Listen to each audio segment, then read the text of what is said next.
bersuka, nyanyikan kidung pujian. Kau telah ubahkan ratapanku kini menjadi tarian. Ku kan bersuka, nyanyikan kidung pujian.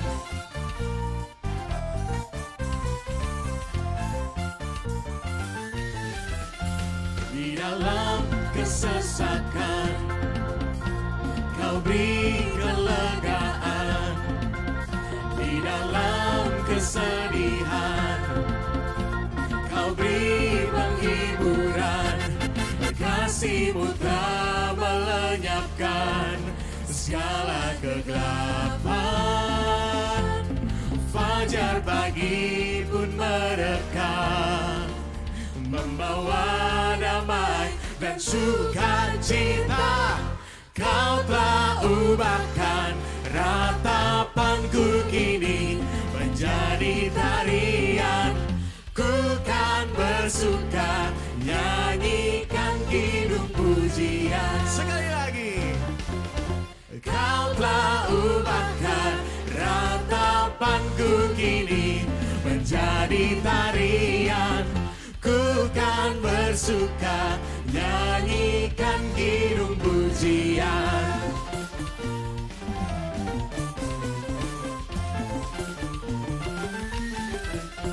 Di dalam kesesakan Dia yang beri kelegaan, Kau beri kelegaan. Di dalam kesedihan Dia beri penghiburan, Kau beri penghiburan. Kasih-Mu telah melenyapkan segala kegelapan. Fajar pagi pun merekah, membawa damai dan sukacita. Katakan, Kau telah ubahkan ratapanku kini menjadi tarian. Ku kan bersuka, nyanyikan kidung pujian. Kau telah ubahkan ratapanku kini menjadi tarian. Ku kan bersuka, nyanyikan kidung pujian. Amarah-Mu hanya sekejap saja, namun kemurahan-Mu dalam hidupku sepanjang masa. Kau telah ubahkan ratapanku kini menjadi tarian. Ku kan bersuka, nyanyikan kidung pujian. Mari kita sekali lagi. Kau telah ubahkan ratapanku kini menjadi tarian. Ku kan bersuka, nyanyikan kidung pujian.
sing to you, Lord, a hymn of love for your faithfulness to me.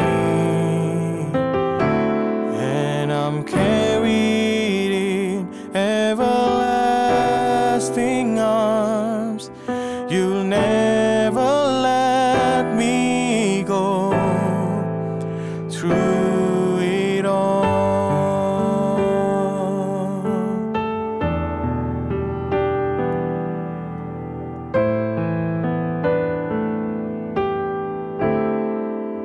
Through it all.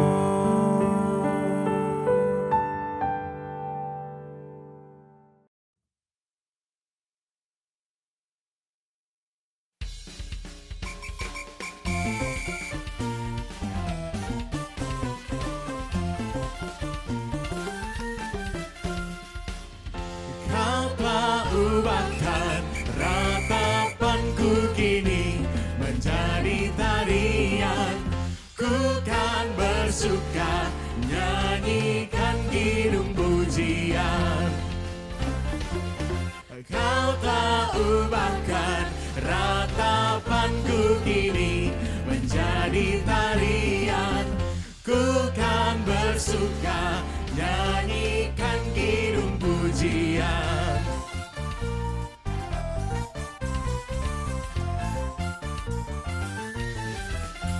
Di dalam kesesakan Kau beri kelegaan. Di dalam kesedihan Kau beri penghiburan.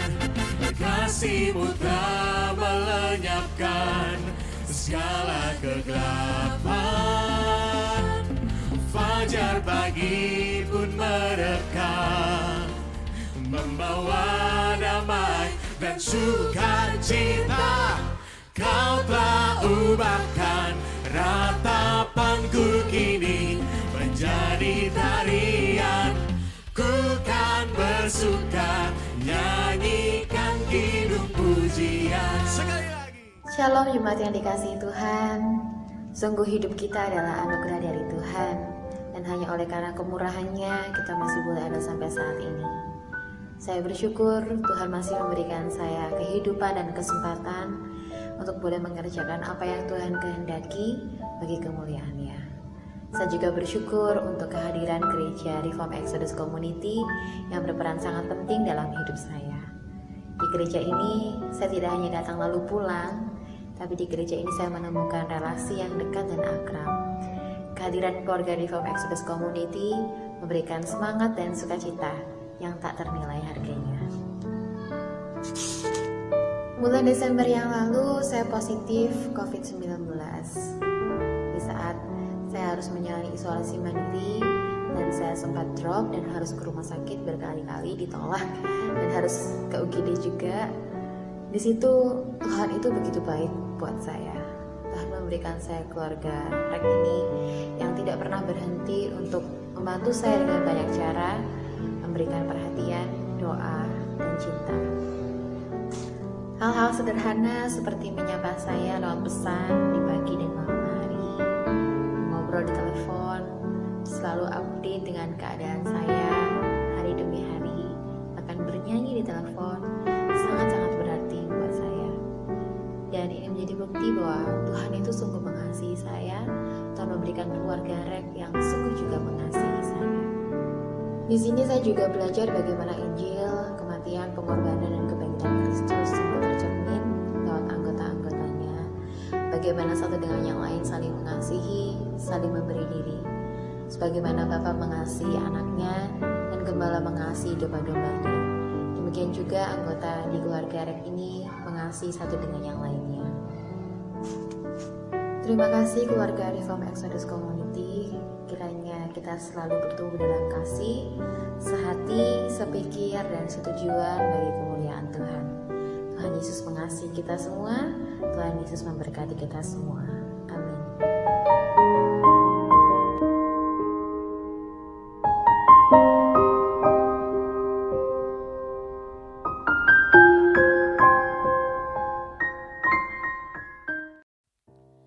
Shalom jemaat yang dikasihi Tuhan.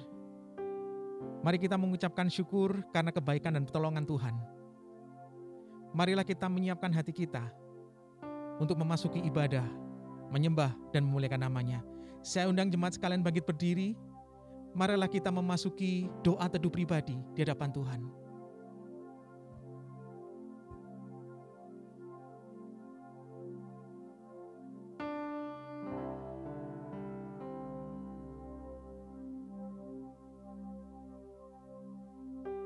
Jemaat yang dikasihi Tuhan, mari kita menghampiri undangan Allah Tritunggal yang sudah menciptakan, menebus, dan memelihara hidup kita. Marilah kita menyembah Dia dengan sebuah keyakinan bahwa pertolongan kita ialah datang dari Allah, pencipta langit dan bumi. Dia adalah Tuhan yang tidak pernah meninggalkan pekerjaan tangannya buat kita.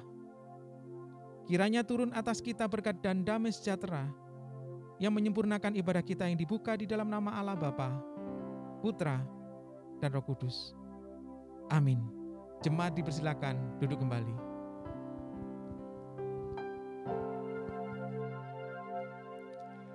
Ya Tuhan, Engkaulah Allah kami. Kami mau meninggikan Engkau, mau menyanyikan syukur bagi nama-Mu, sebab dengan kesetiaan yang teguh, Engkau telah melaksanakan rancangan-Mu yang ajaib, yang telah ada sejak dahulu.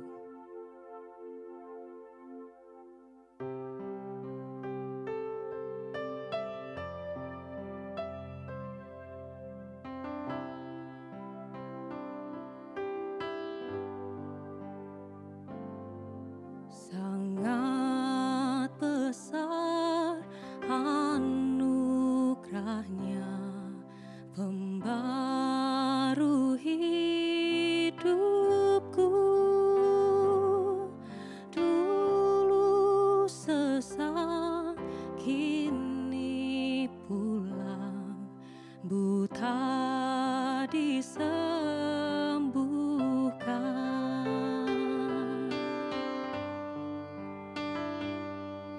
Ketika insafku cemas dan kini ku lega, anugerahnya ku dapatkan saat ku percaya. Jerat dosa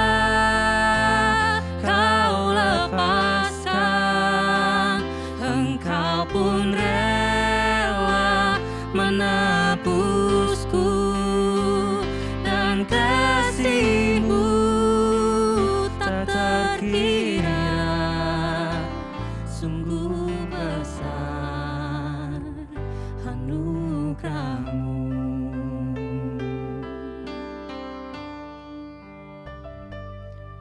Ji ân典何等甘甜，我追忆的赦免，见我牺牲，尽被寻回，瞎眼睛的看见。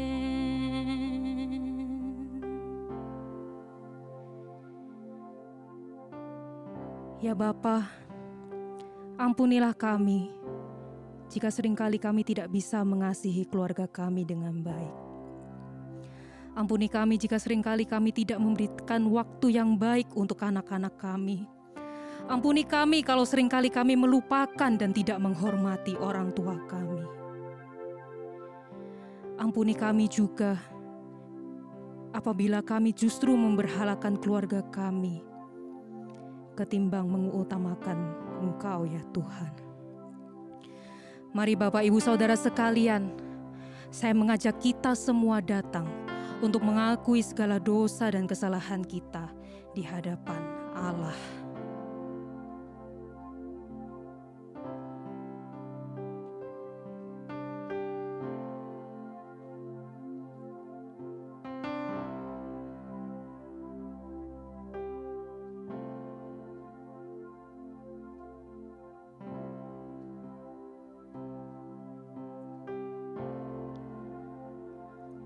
Dosaku kuberitahukan kepadamu, dan kesalahanku tidaklah kusembunyikan. Aku berkata, aku akan mengaku kepada Tuhan pelanggaran-pelanggaranku, dan Engkau mengampuni kesalahan karena dosaku.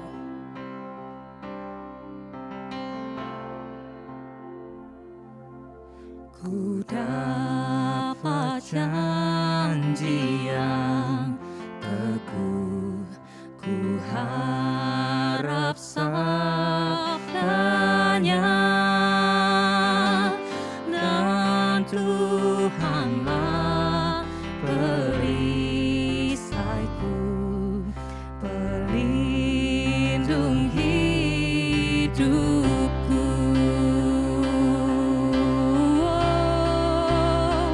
Jerat dosa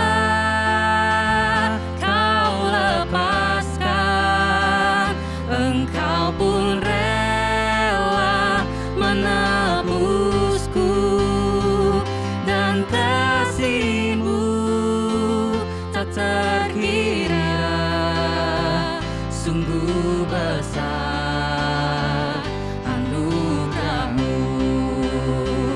Jerat dosa Kau lepaskan, Engkau pun rela menebusku, dan kasih-Mu tak terkira, sungguh besar anugerah-Mu.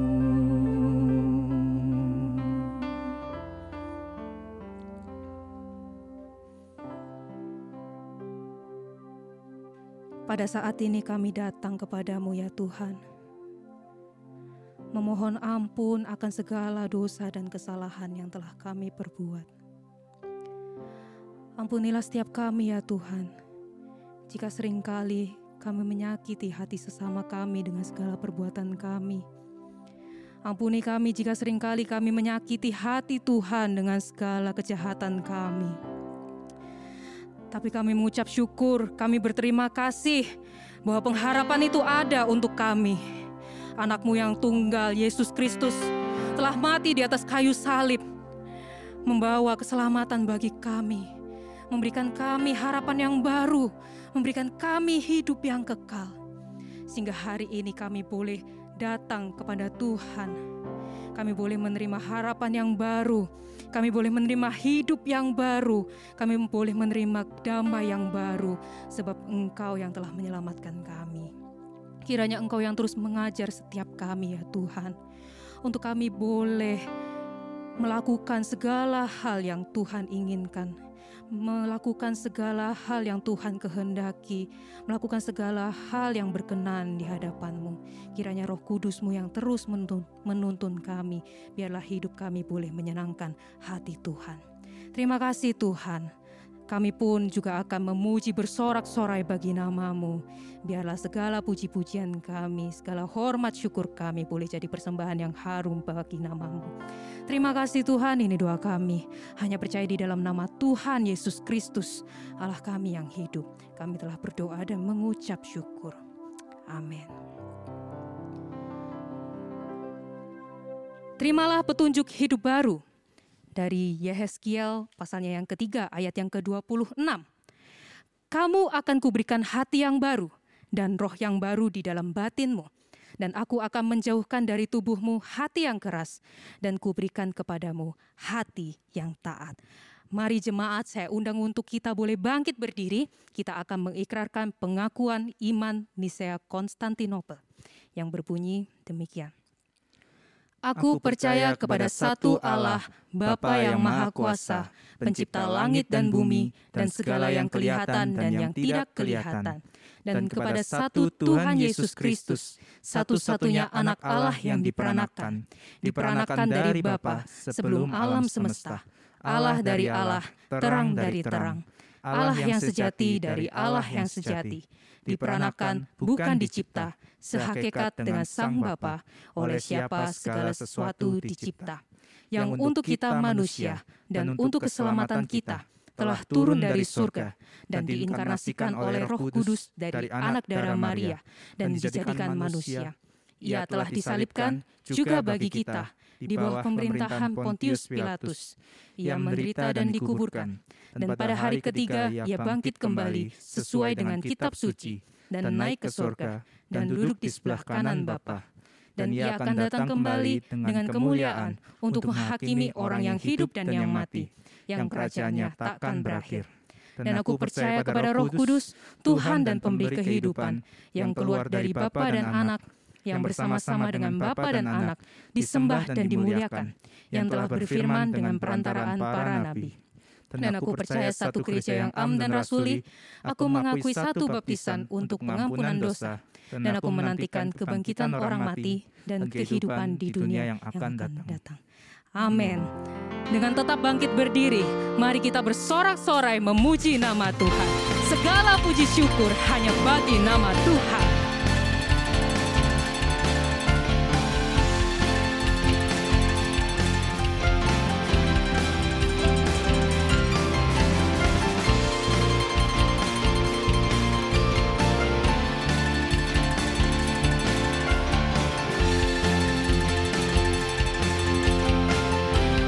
Pujikan segala puji syukur.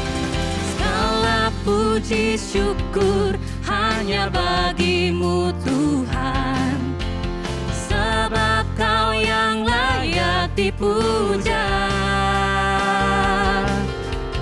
Kami mau bersorak, tinggikan namamu.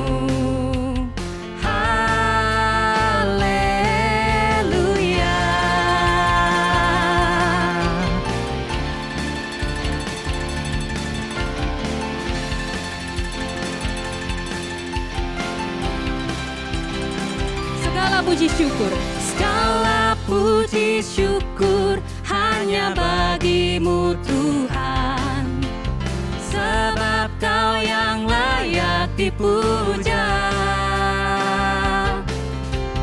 Kami mau bersorak, tinggikan namamu.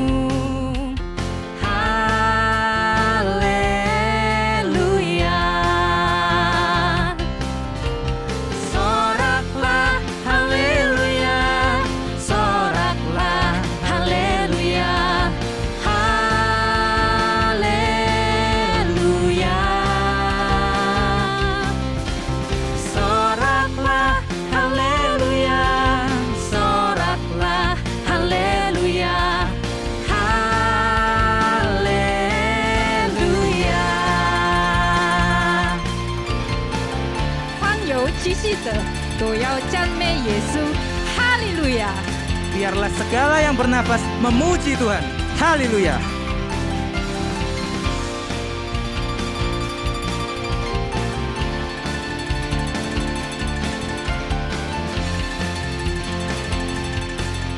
Mari kita memuji nama Tuhan dalam bahasa Mandarin. 一切歌颂赞美都归我主我的神，你是配得歌颂与赞美。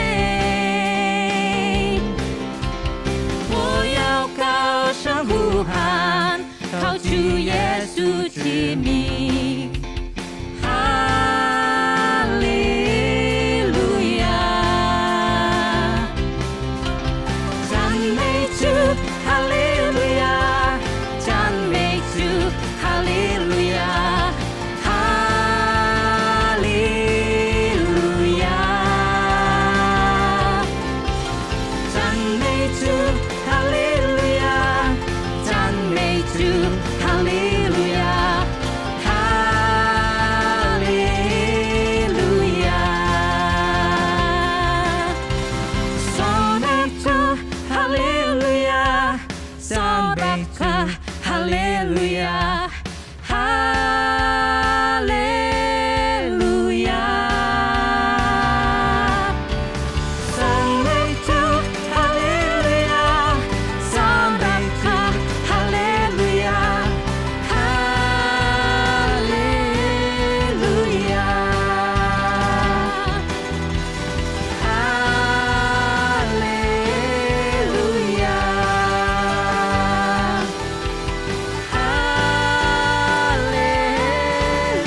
Segala kemuliaan hanya bagi nama Tuhan. Saya persilahkan jemaat untuk duduk. Sebentar kita akan menerima kebenaran firman Tuhan.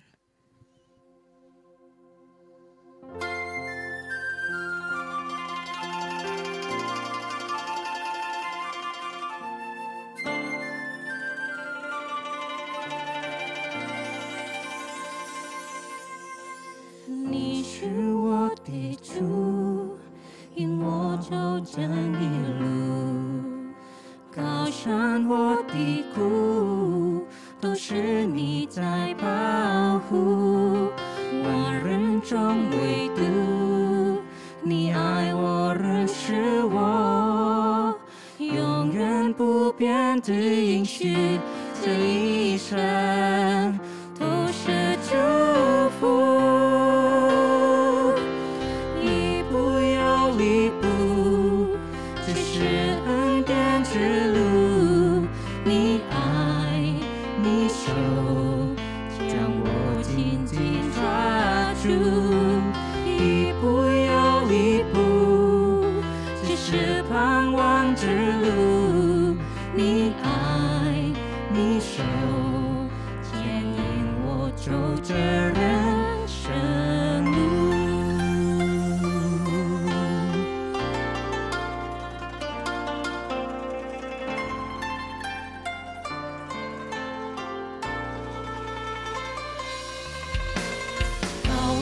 Tuhanku, penuntun hidupku, gunung dan lembah menyertai selalu, lautan manusia kau mengenaliku,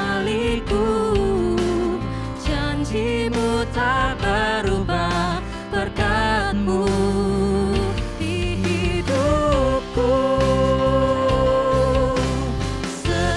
Langkahku ada anugerah-Mu, tangan kasih-Mu penuh hidupku. Setiap langkahku ada anugerah-Mu, tangan kasih-Mu penuh langkah hidupku.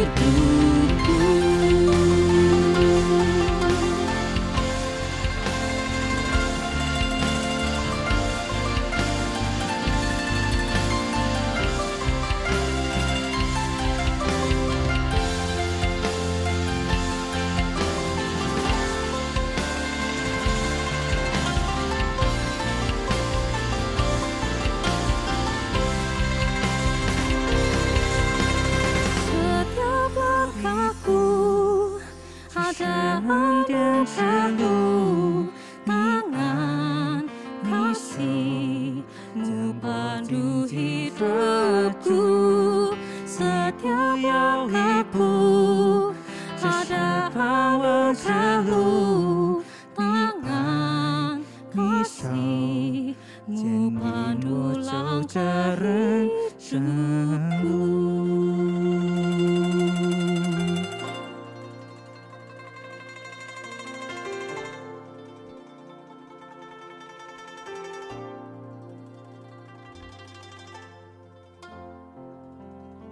Mari jemaat sekalian kita tundukkan kepala kita berdoa. Bapa di surga, terima kasih sekali lagi ya Tuhan, tak henti-hentinya kami bersyukur karena Tuhan memberi kami kesempatan untuk beribadah, mengingat semua kebaikan-Mu, memuji semua kesetiaan-Mu, kemurahan-Mu di dalam hidup kami, mengingat bahwa Engkau adalah pencipta, penebus, dan pemelihara hidup kami. Dan kami juga sekali lagi bersyukur Tuhan memberi kami kesempatan untuk mendengarkan firman-Mu. Engkau tahu betapa lemahnya kami, terbatasnya kami, dan berdosanya kami. Karena itu kami membutuhkan tuntunan firman-Mu ya Tuhan. Kiranya firman-Mu menguatkan kami dan menghibur kami, mengarahkan kami kembali kepada kemuliaan-Mu, menghadapkan kembali hati kami kepada kesenangan-Mu. Terima kasih ya Tuhan. Berbicaralah kepada kami. Kiranya Injil Yesus Kristus yang benar dan menyelamatkan diberitakan sejelas-jelasnya di antara kami. Di dalam Kristus Yesus Tuhan, kami berdoa dan kami mengucap syukur. Amin. Amin. Nah, Bapak Ibu saudara sekalian yang merayakan Imlek, izinkan saya untuk mengucapkan selamat Hari Raya Imlek, Kongsi Fatchai untuk kita semuanya. Dan bagi kita yang tidak merayakan juga izinkan saya mengucapkan selamat hari Minggu kepada kita semua. Selamat untuk beribadah, berbakti kepada Tuhan. Nah, seperti saya sudah sampaikan di dalam khotbah yang minggu lalu, bulan ini adalah bulan keluarga untuk gereja REK. Jadi kita menjadikan bulan Februari sebagai bulan keluarga. Dan tema-tema yang nanti akan dibahas selama bulan ini berkaitan dengan keluarga. Acara-acara gereja juga dikemas di dalam konteks keluarga. Nah, hari ini kita sampai pada satu hal, yaitu ukuran kerohanian yang sebenarnya. Dan mari kita bertanya, sebuah pertanyaan yang penting sekali. Bagaimana kita bisa tahu seseorang itu rohani? Bagaimana kita bisa menguji, mengetahui bahwa seseorang benar-benar rohani? Nah, biasanya kita menguji dari orang itu terkenal misalnya, pelayanannya misalnya, dampaknya yang luas misalnya, kecakapannya dalam berbicara misalnya, kefasihannya dalam mengemas kata-kata misalnya. Kita melihat semuanya itu dari luar biasanya. Kita lebih mudah tertarik dan kagum dengan orang-orang panggung gitu, stage person, orang-orang yang kelihatannya hebat di atas panggung, rohaniwan lah, tokoh-tokoh tertentu lah. Kita lebih mudah terkecoh dengan semuanya itu dan menilai bahwa apa yang ada di panggung adalah apa yang ada di dalam kehidupan nyata. Saya yakin pengalaman kita dan saya sendiri pasti menunjukkan bahwa tidak seperti itu. Orang-orang tertentu yang kelihatannya hebat di depan publik, yang kelihatannya istimewa di atas panggung, sebetulnya mungkin menjadi orang-orang yang sangat biasa dan bahkan mungkin sangat berkontradiksi di dalam kehidupan nyata mereka. Saya tidak mengatakan bahwa semua orang yang terlihat hebat di atas panggung, di atas mimbar seperti itu. Tetapi kita harus mengakui bahwa secara umum gambaran yang ditangkap orang di publik lebih bagus daripada yang ditangkap oleh orang-orang di sekeliling orang itu. Saya pasti terlihat lebih baik di depan publik daripada di depan orang-orang yang dekat dengan saya. Nah, kalau kita bertanya, apa sih ujian kerohanian itu? Apa sih ukuran kerohanian itu? Maka yang patut untuk menjawab, yang paling pantas untuk menjawab, saya yakin adalah keluarga dari orang tersebut. Siapa yang paling pantas menilai apakah saya rohani atau tidak rohani? Pasti istri saya dan anak-anak saya. Orang-orang yang dekat dengan saya, mereka yang paling pantas untuk menilai. Karena mereka lah yang dekat dengan saya, hidup dengan saya, melihat saya 24 jam sehari. Saya ingin memulai dengan mengatakan begini. Keluarga adalah tempat yang sangat pas untuk otentisitas dan spiritualitas. Keluarga adalah tempat yang sangat pas untuk otentisitas dan spiritualitas. Kita harus menjadi orang yang otentik, tampil apa adanya. Dan itu biasanya baru kita bisa lakukan di tengah-tengah keluarga. Di depan publik kita mungkin masih bisa pencitraan. Di depan publik mungkin kita masih bisa menjaga diri kita. Kita berusaha sabar karena berjumpa dengan orang itu yang tidak menyenangkan. Paling ya seminggu 2 jam misalnya. Kalaupun tiap hari berjumpa, belum tentu tiap hari berdekatan juga. Tapi kalau dengan anggota keluarga kita, disitulah kesabaran kita yang sebenarnya diuji. Disitulah kasih kita diuji. Disitulah semua yang ada di dalam diri kita diuji dan ditarik sampai pada batas yang paling maksimal. Karena peristiwanya akan terulang terus menerus. Jengkel dengan orang masalah kecil misalnya, tidak akan jadi masalah kalau itu peristiwanya terjadi sehari sekali saja. Tapi kalau hal-hal yang kecil dan itu terjadi berulang-ulang kali di dalam sehari, maka apa yang disebut sepele bisa menjadi sesuatu yang tidak sepele bagi kita. Sangat tidak mudah untuk tampil apa adanya di tengah keluarga. Tapi itulah yang saya sebut tadi. Keluarga sebagai tempat yang pas untuk otentisitas. Tetapi juga untuk spiritualitas. Karena saya tahu di dalam keluarga lah Tuhan itu memberikan ruang yang sangat lebar. Latihan untuk iman kita. Seberapa banyak kita bisa mengampuni orang lain. Yesus berkata 70 kali 7 kali. Coba bayangkan ya, 70 kali 7 kali. Kita ini kalau ada orang lain yang bersalah kepada kita, paling 10 kali salah, kita sudah menyerah. 70 kali 7, 490. Dan itu kalau ditafsirkan secara hurufiah, 490. Kalau ditafsirkan secara figuratif, berarti tanpa batas. Dan kapan sih kita punya kesempatan untuk mengampuni orang tanpa batas? Untuk menerima orang tanpa batas? Untuk bersabar dengan kelemahan orang tanpa batas?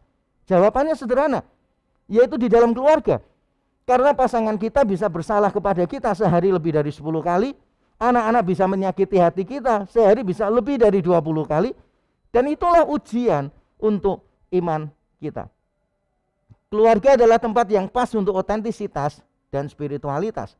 Dan saya tahu ada banyak orang yang gagal. Saya juga beberapa kali gagal menunjukkan otentisitas yang baik di tengah-tengah keluarga, menunjukkan pertumbuhan spiritualitas yang baik di tengah-tengah keluarga. Nah, karena kegagalan ini kadang-kala terjadi berkali-kali, beberapa orang menganggap itu sebagai sesuatu yang wajar. Karena dianggap sebagai sesuatu yang wajar, lama-lama orang menganggap bahwa itu adalah sesuatu yang benar. Itulah budaya kita. Sesuatu yang terjadi berkali-kali dianggap wajar, apa yang wajar dianggap benar, tidak perlu untuk diperbaiki lagi. Dan itu adalah konsep yang keliru. Ada banyak orang yang pakai alasan, pakai dalih lebih tepatnya, bahwa memang tidak ada keluarga yang sempurna. Mungkin yang nyari sempurna cuma keluarga cemara, itu pun di dalam lagunya saja kan.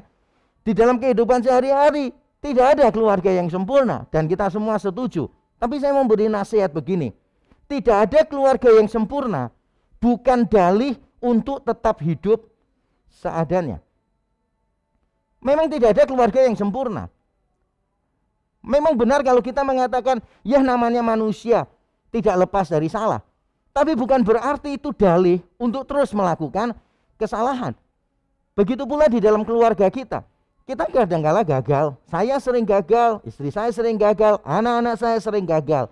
Tapi jangan sampai kita mengatakan, kita ini manusia, gagal, ya dimaklumi saja. Semuanya wajar-wajar saja. Saling menerima apa adanya. Tapi tidak mau mengubah dirinya. Ini adalah konsep yang keliru. Mari kita belajar bagaimana kita bisa tampil apa adanya di tengah keluarga, tetapi juga tidak tampil seadanya. Kita berusaha menjadi anggota keluarga yang lebih baik. Disitulah kerohanian kita diuji. Mari kita membaca satu ayat Alkitab di dalam 1 Timotius pasal 5 ayat 3 sampai yang ke-8. Mari kita membaca bersama-sama. 1 Timotius 5 ayat 3 sampai 8. Hormatilah janda-janda yang benar-benar janda. Tetapi jikalau seorang janda mempunyai anak atau cucu, hendaklah mereka itu pertama-tama belajar berbakti kepada kaum keluarganya sendiri dan membalas budi orang tua dan nenek mereka. Karena itulah yang berkenan kepada Allah. Sedangkan seorang janda yang benar-benar janda, yang ditinggalkan seorang diri, menaruh harapannya kepada Allah dan bertekun dalam permohonan dan doa siang malam. Tetapi seorang janda yang hidup mewah dan berlebih-lebihan, ia sudah mati selagi hidup. Peringatkanlah hal-hal ini kepada janda-janda itu, agar mereka hidup dengan tidak bercela. Tetapi jika ada seorang yang tidak memeliharakan sanak saudaranya, apalagi seisi rumahnya, orang itu murtad dan lebih buruk dari orang yang tidak beriman. Amin. Sepanjang saya menjadi orang Kristen, saya sudah menghadiri ribuan, mungkin puluhan ribu ibadah, tapi saya belum pernah mendengarkan khotbah dari bagian ini. Saya tidak tahu mengapa, karena mungkin kalau hamba Tuhan mengkhotbahkan bagian ini, maka dia harus siap dengan semua resikonya. Yaitu dia harus menolong para janda yang ada di gereja. Dan jumlahnya mungkin sangat banyak. Dan kalau semuanya ditolong, mungkin akan menimbulkan kesulitan bagi gereja itu. Atau mungkin ayat ini dianggap sebagai ayat yang tidak terlalu menarik. Karena hanya menjadi concern, perhatian dari para janda, bukan orang-orang yang lain. Nah, saya sekali lagi tidak tahu mengapa ayat ini menurut pengalaman saya paling tidak sangat jarang dibahas. Dan hari ini kita beroleh kesempatan untuk membahas ayat ini. Dan saya percaya pelayanan kepada janda-janda adalah sesuatu yang sangat penting. Alkitab terutama perjanjian baru, tapi juga di perjanjian lama, janda, yatim piatu, orang asing, orang-orang miskin mendapat perhatian khusus dari Tuhan.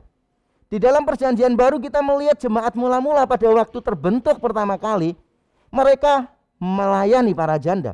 Di Kisah Rasul pasal yang ke-6, para rasul menangani bantuan untuk para janda. Dan ketika terjadi masalah, mereka memilih 7 diaken untuk menangani pelayanan itu secara khusus. Dan itu menunjukkan betapa pentingnya pelayanan kepada para janda, perwakilan dari orang yang tidak punya apa-apa ini, orang yang marginal, yang tidak punya sumber daya ini, betapa pentingnya melayani orang-orang semacam ini bagi gereja mula-mula. Bahkan Yakobus di dalam suratnya pasal yang pertama, ayatnya yang terakhir, dia mengatakan bahwa ibadah yang murni adalah mengunjungi para janda dan yatim piatu dalam kesusahan mereka. Jelas mengunjungi di sini bukan cuma datang mengadakan talk show, ngevlog, video, tanya sana tanya sini, setelah itu terima kasih Tuhan memberkati, upahmu besar di surga. Jelas bukan begitu mengunjunginya. Mengunjunginya itu berarti datang untuk memberikan pertolongan terus-menerus kepada mereka. Dan Yakobus mengatakan itu adalah ibadah yang murni. Betapa pentingnya pelayanan kepada para janda. Dan ternyata ada persoalan berkaitan dengan pelayanan ini di jemaat Efesus, di jemaat yang digembalakan oleh Timotius. Kalau kita membaca pasal yang kelima dari surat 1 Timotius, maka kita akan menemukan beberapa persoalan yang sangat mungkin terjadi berkaitan dengan pelayanan kepada janda-janda. Apa saja persoalannya? Kalau kita membaca dengan cepat, kita akan menemukan misalnya bahwa beberapa janda bertindak tidak senonoh, terutama janda-janda yang muda. Di dalam ayat 11 sampai ayat yang ke-15 diceritakan bagaimana kesalahan-kesalahan yang mereka lakukan. Di ayat 15 disimpulkan begini, karena beberapa janda telah tersesat mengikut iblis. Jadi beberapa janda karena memang mereka zaman dulu mungkin tidak punya pekerjaan lagi, jadi waktu luangnya sangat banyak. Yang dilakukan mereka adalah gosip, bertamu ke rumah orang, menceritakan kelemahan-kelemahan orang, kekurangan-kekurangan orang, rahasia-rahasia orang. Jadi karena tidak punya pekerjaan, mereka punyanya cuma waktu luang dan bebas pulsanya cukup banyak, mereka mungkin menjadi wartawan mandiri tanpa digaji. Suka menebar gosip ke sana kemari, membicarakan kelemahan orang, dan itu ditentang oleh Paulus. Khusus untuk janda-janda yang masih muda, mereka ternyata beberapa malah mudah terbangkitkan birahinya. Mereka kawin dan mengawinkan. Bahkan ada indikasi mereka kawin dengan orang yang tidak mengenal Tuhan, mengingkari kesetiaan mereka kepada Tuhan. Jadi ada beberapa janda yang bertindak tidak senonoh. Dan janda ini ada di dalam lingkungan kekristenan. Mungkin dulu yang rohani adalah suaminya. Mungkin istrinya tidak serohani suaminya. Atau dulu istrinya ditopang oleh suaminya, tapi setelah suaminya mati atau meninggalkan dia, kerohaniannya goncang. Mungkin dia mengalami depresi yang berat, sehingga di masa-masa yang kritis seperti itu mereka melakukan tindakan-tindakan yang bodoh.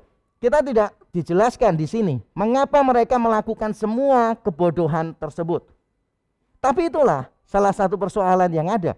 Nah, persoalan yang lain adalah gereja tampaknya belum optimal dalam menangani para janda. Penanganannya tidak rapi.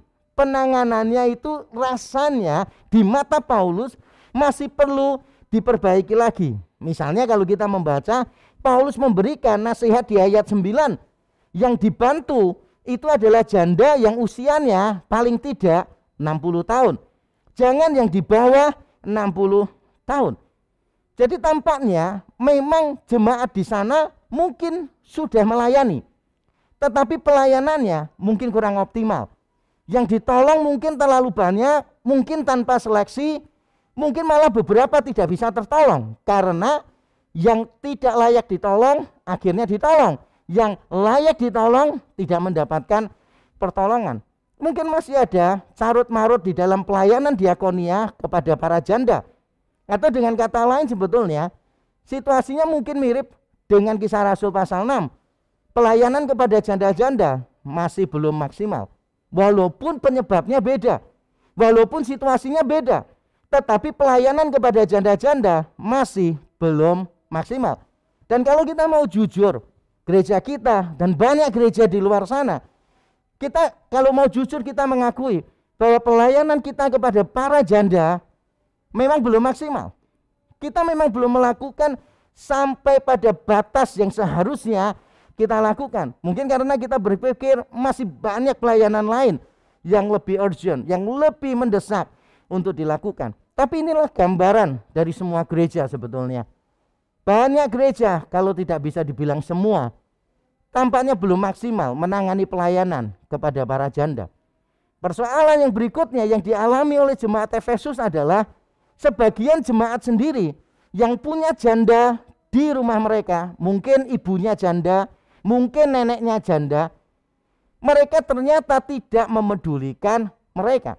Sehingga Paulus beberapa kali menyinggung tentang hal ini. Di ayat 4, ayat 8, ayat 16, Paulus menyinggung bahwa kalau ada orang Kristen, dia harus belajar dulu untuk menunjang kehidupan, memenuhi keperluan janda-janda di rumah mereka. Ibunya yang janda, neneknya yang janda.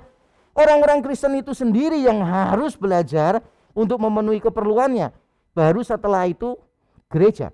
Setelah mereka tidak mampu, baru gereja akan membantu. Jadi tampaknya ada masalah itu. Ada janda-janda yang hidupnya tidak senonoh, yang mungkin menyalahgunakan bantuan dari gereja untuk kesenangan hidup sendiri. Gereja sendiri penanganannya juga belum maksimal, dan setiap jemaat juga belum terlibat dengan baik di dalam keluarga masing-masing. Karena itulah Paulus menuliskan pasal yang kelima tadi. Dan di dalam khotbah hari ini kita akan belajar dua bagian besar. Pertama, kita akan belajar tentang bagaimana tanggung jawab gereja. Saya akan membahas sangat cepat di bagian ini karena bukan itu yang jadi fokus saya. Dan bagian yang kedua adalah mengapa setiap jemaat harus memedulikan keluarganya. Jadi pertama saya akan menerangkan secara cepat bagaimana tanggung jawab gereja. Lalu kita akan belajar mengapa setiap jemaat harus memedulikan janda yang ada di dalam keluarganya. Dan langsung saja kita melihat tanggung jawab gereja. Tanggung jawab gereja secara komunal atau institusional. Secara cepat, yang pertama adalah memberikan tunjangan material kepada para janda. Di ayat yang ketiga dikatakan, hormatilah janda-janda yang benar-benar janda. Hormatilah janda-janda. Secara menghormati di sini, kalau kita melihat kata yang dipakai di situ adalah timao. Menghormati ini bukan cuma sekadar sikap kita yang menghormati atau perasaan kita yang menghargai, tetapi menghormati di sini mencakup memberikan bantuan. Jadi ini bukan cuma sekadar perasaan atau sikap, tetapi tindakan. Mengapa saya yakin seperti itu? Karena kalau kita lihat di ayat 17 dan 18 dari pasal yang sama, 1 Timotius 5, Paulus berkata, penatua yang bekerja keras, terutama yang mengajar, patut dihargai 2 kali lipat. Lalu ada ayat di 18-nya, karena seorang pekerja berhak mendapat upahnya. Jadi menghormati penatua, menghormati rohaniwan, terutama yang berkhotbah dengan susah payah, mereka berhak mendapatkan upah 2 kali lipat. Upah di sana pasti bicara tentang kebutuhan secara jasmania. Jadi menghormati di situ sebetulnya bukan cuma masalah sikap, perasaan, tapi tindakan. Alasan lain mengapa saya setuju seperti itu, karena kata timao itu juga muncul di dalam Septuaginta, terjemahan Perjanjian Lama ke dalam bahasa Yunani kuno. Dan di situ dipakai untuk perintah yang kelima. Hormatilah ayahmu dan ibumu. Keluaran pasal 20. Dan di dalam tradisi Yahudi, menghormati orang tua itu dipahami memelihara mereka, salah satunya memelihara mereka sampai mereka meninggal dunia. Dan itulah kritikan Tuhan Yesus kepada orang-orang Farisi di dalam Matius pasal yang ke-15. Karena orang-orang Farisi itu tidak mau memelihara orang tua mereka sampai meninggal dunia dengan alasan uang untuk itu sudah dijadikan korban di bait Allah, dan Yesus menentang itu. Bukan berarti Yesus menentang memberikan korban di bait Allah pada waktu itu, tapi Tuhan Yesus ingin menentang sikap orang Farisi. Memberikan korban kepada Allah itu bukan pengganti, bukan substitusi bagi tanggung jawab untuk menghormati orang tua, yaitu melayani mereka, menyenangkan mereka, memelihara mereka sampai mereka meninggal dunia. Jadi saya yakin perintah Paulus di pasal yang kelima tadi, ayat yang ketiga, hormatilah janda-janda, bukan cuma sekali lagi masalah perasaan dan sikap, tapi tindakan memberikan bantuan. Tanggung jawab gereja yang pertama memberikan bantuan kepada para janda. Tanggung jawab gereja yang kedua adalah menyeleksi kelayakan penerima bantuan. Ayat yang ketiga lagi saya bacakan demikian. Hormatilah janda-janda yang benar-benar janda. Jadi Paulus memberikan keterangan janda yang benar-benar janda. Mengapa perlu diberi batasan keterangan ini? Karena kata Yunani janda itu artinya memang sangat luas sekali. Semua orang yang ditinggalkan suaminya itu janda. Entah diceraikan, entah suaminya mati, entah suaminya itu minggat dari rumah tidak pernah kembali, atau apapun juga itu disebut sebagai janda. Bahkan kalaupun suami itu punya beberapa istri, kemudian ada salah satu istrinya diceraikan atau ditinggal, tidak diurusi, dalam konsep kuno kata janda layak diberikan kepada mereka. Makanya Paulus melihat, waduh, kalau cuma kata janda, ada banyak janda. Makanya dia ingin menegaskan yang benar-benar janda. Mengapa tidak menolong semua janda? Kalau kita melihat pasal yang kelima, sebetulnya Paulus memikirkan tentang kebijaksanaan dalam pengelolaan keuangan gereja. Kebijaksanaan dalam pengelolaan keuangan gereja supaya tidak disalahgunakan oleh janda-janda tertentu untuk hidup yang sembarangan. Misalnya kalau kita membaca di ayat yang ke-16, Paulus menasihati supaya setiap orang Kristen mengurusi janda-janda yang ada di keluarganya. Lalu dia mengatakan begini, sehingga mereka jangan menjadi beban bagi jemaat. Sehingga mereka jangan menjadi beban bagi jemaat. Kalau memang ada orang Kristen yang bisa menangani sendiri, ya sudah, gereja jangan sampai terbebani.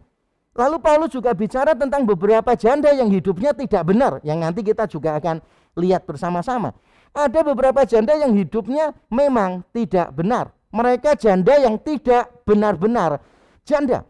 Sehingga gereja harus selektif di dalam menolong mereka.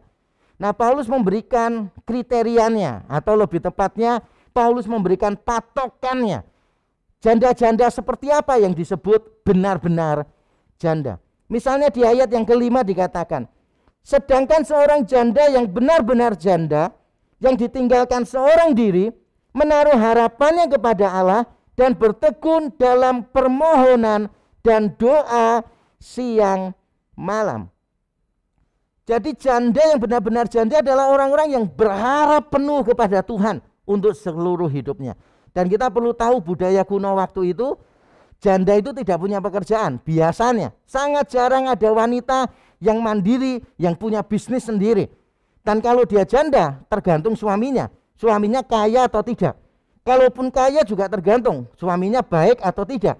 Kadangkala dia ditinggalkan begitu saja, tanpa uang, tanpa aset, dan mereka susah sekali untuk mencari pekerjaan. Maka mereka disebut ditinggalkan sendirian, tidak punya pengharapan sama sekali di dunia. Harapannya hanya kepada Allah. Hidupnya dihabiskan bukan dengan bergosip, tetapi dengan berdoa, permohonan dan doa. Dua hal yang berbeda. Permohonan itu berarti minta. Kalau doa itu bicara tentang hubungan saja. Ya pokoknya ngeluh kepada Tuhan, curhat kepada Tuhan, memuji Tuhan, mensyukuri Tuhan, itu doa. Tapi kalau permohonan itu secara khusus, memang minta sesuatu kepada Tuhan. Jadi yang layak untuk ditolong adalah janda yang benar-benar janda, yang berharap penuh kepada Tuhan. Selain itu, Paulus juga memberikan patokan yang lain. Di ayat 9 dikatakan, yang didaftarkan sebagai janda hanyalah mereka yang tidak kurang dari 60 tahun, yang hanya satu kali bersuami. Jadi umurnya dibatasi, tidak kurang dari 60 tahun. Karena kalau janda muda dan sebagainya, mungkin mereka masih bisa menikah lagi. Dan itu yang dikatakan Paulus, lebih baik menikah lagi. Mungkin yang masih muda, mereka masih bisa bekerja dan menghasilkan uang untuk keperluan mereka. Tetapi kalau sudah 60 tahun, tidak mungkin mereka bisa menikah lagi dan tidak mungkin mereka bisa bekerja lagi.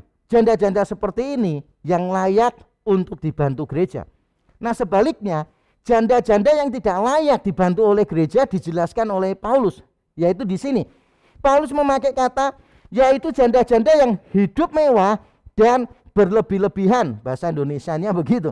Hidup mewah dan berlebih-lebihan, dalam bahasa Yunaninya spathalao. Lebih tepatnya hidup untuk kesenangan diri. Dan kata ini dipakai untuk orang-orang kaya yang menindas orang-orang miskin di surat Yakobus pasal yang kelima. Yang tidak peduli dengan upah orang-orang miskin, hidupnya dipakai untuk senang-senang. Dan kata ini juga dipakai untuk menyindir umat Tuhan di perjanjian lama yang disamakan dengan orang-orang Sodom dan orang-orang Gomora di dalam Yehezkiel pasal yang ke-16. Nah saudara, kalau saya menyelidiki arti kata ini, kita akan tahu bahwa kata ini bukan cuma sekadar kesenangan, tapi kesenangan secara seksual, secara sensual, yang berkaitan dengan pemuasan birahi di sana. Kenapa saya yakin begitu? Karena pada waktu Paulus mengatakan janda yang layak ditolong di 1 Timotius 5, dia mengatakan yang hanya satu kali bersuami. Jadi yang bukan kawin cerai begitu, bukan. Yang satu kali bersuami. Jadi orangnya benar-benar setia kepada suaminya. Lalu Paulus juga menerangkan bahwa di ayat 11, apabila mereka sekali digairahkan oleh kebirahian yang menceraikan mereka dari Kristus. Paulus bicara tentang kebirahian di sini, tentang nafsu seksual di sini. Jadi janda-janda yang masih muda, yang masih punya birahi yang meluap-luap, disarankan oleh Paulus untuk menikah lagi. Sebab kalau tidak, khawatirnya mereka itu akan melakukan banyak hal yang berdosa. Dan kalau menikah juga Paulus menasihatkan, jangan dengan sembarang orang, tapi dengan orang yang percaya. Jadi tanggung jawab gereja memberikan bantuan. Yang kedua, menyeleksi siapa yang layak untuk ditolong. Dan yang ketiga adalah mendorong jemaat peduli dengan keluarga. Mendorong jemaat peduli dengan keluarga. Saya bacakan ayat yang keempat. Tetapi jikalau seorang janda mempunyai anak atau cucu, hendaknya mereka itu pertama-tama belajar berbakti kepada kaum keluarganya sendiri dan membalas budi orang tua dan nenek mereka. Karena itulah yang berkenan kepada Allah. Bagian ini nanti akan saya terangkan lebih lanjut di sisa khotbah saya. Jadi gereja bukan hanya membantu para janda, tetapi juga menasihati dan mendorong keluarga mereka untuk lebih peduli. Karena tugas utama bukan di tangan gereja, tapi di tangan keluarga. Jadi kalau keluarganya orang yang percaya, maka orang yang percaya itulah yang seharusnya memedulikan dan memelihara, merawat orang tua mereka sendiri, nenek mereka sendiri.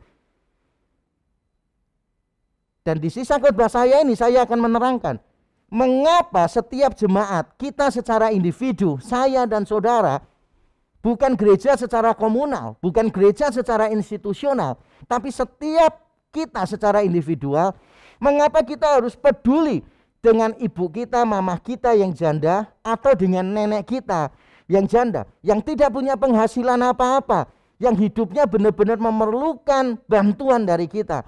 Mengapa kita harus peduli dengan mereka? Dan kita akan lihat bersama-sama.